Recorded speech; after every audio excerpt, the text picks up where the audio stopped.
होठों पे दुआ रखना, शायद वो आ जाए। ऐसा भाव हम सबके मन में, आज नहीं तो कल आएंगे, कल नहीं तो परसों आएंगे, परसों नहीं तो एक वर्ष के बाद आएंगे, लेकिन आएंगे। इस जन्म में नहीं तो अगले जन्म में आएंगे, अगले जन्म में नहीं तो उससे अगले जन्म में आएंगे। ये चाहत हम सब की भी बोलो भगवान के चरणों में होनी चाहिए। बोली बांके बिहारी लाल की जय हो। गुनगुनाएंगे। होठों पे दुआ रखना, शायद वो आ जाए। होठों पे दुआ रखना, शायद वो आ जाए। दरवाजा खुला रखना, शायद वो आ जाए। दरवाजा खुला रखना, शायद वो आ जाए। हरि बोल।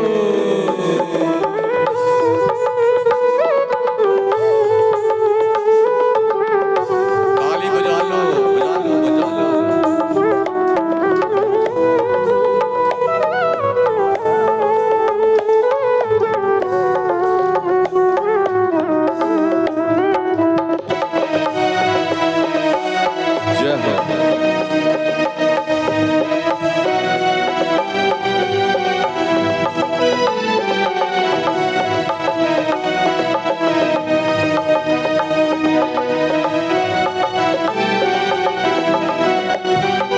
यहाँ चोर नहीं हाँ चलता, यहाँ चोर कभी भी नहीं चलता।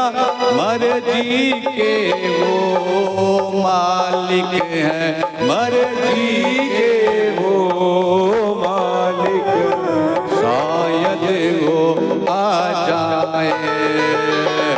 दरवाजा खुला रखना, शायद वो आ जाए। दरवाजा हो जाए कभी करुणा उनकी, हो जाए करुणा उनकी। तस्बीह बोले आए, तस्बीह बोले आए। झरनों से लिपट रहना, अश्कों से रो देना।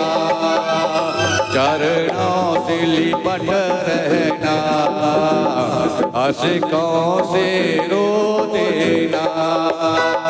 होठों पे दुआ रखना, शायद वो आ जाए। होठों पे दुआ रखना, शायद वो आ जाए। हरि बोल।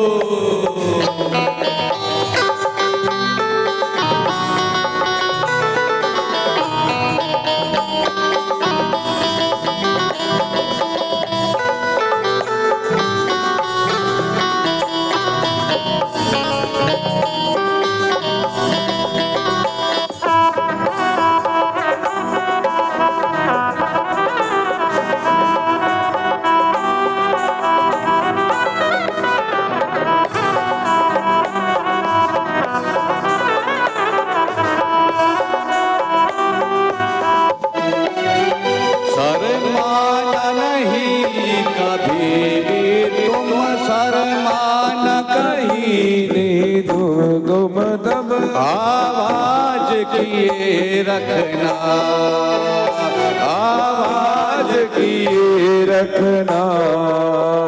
शर्माना नहीं कभी भी तुम, शर्माना नहीं कभी भी तुम। आवाज किए रखना, आवाज किए रखना। आंगन को सजा रखना, फरियाद किए रखना। आंगन को सजा रखना, फरियाद याद किए रखना, शायद वो आ जाए, दरवाजा खुला रखना, शायद वो आ जाए, दरवाजा खुला रखना, दरवाजा खुला रखना, दरवाजा खुला रखना। बांके बिहारी लाल की। महाराज इंतजार रखना, कभी न कभी आएंगे, कभी न कभी आएंगे। माँ पार्वती ने जैसे ही भगवान को प्राप्त करने के लिए शिव पुराण में कथा आती है तप किया, 7 ऋषियों ने आकर के कहा कि जन्म कोटि लागी लगन हमारी, कि अगर तू इस तरह ये भक्ति करेगी, तपस्या करेगी, तो तुझे 7 जन्मों तक भक्ति करनी पड़ेगी।